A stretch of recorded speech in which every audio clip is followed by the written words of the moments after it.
So how to write it? Let me explain that.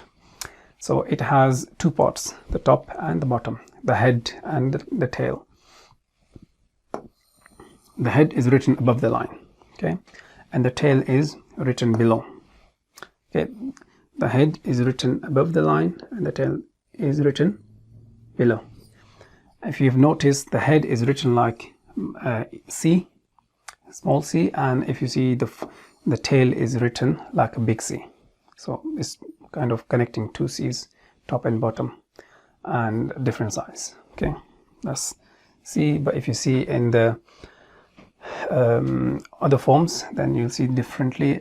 In the beginning it looks like this, okay, but it remains on the top, on the line. In this case the top remained on the line and the bottom below the line. But if it comes in the beginning, then it remains on the line, rests on the line. If it is in the middle, then it looks like this. Okay, so you have to know the difference between this and there's another one, another letter coming, meme, so it will be similar. So you should know the difference between this and that when it comes in the middle. Okay, and at the end it should look like this.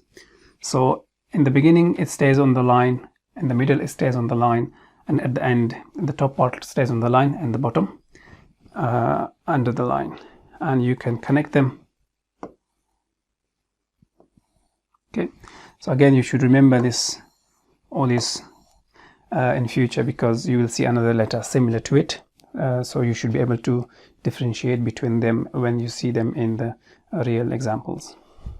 Okay, how to connect it, write it connected like this. Okay, like this. Okay, three-way connecting all of them, the beginning part, middle part, and the end part.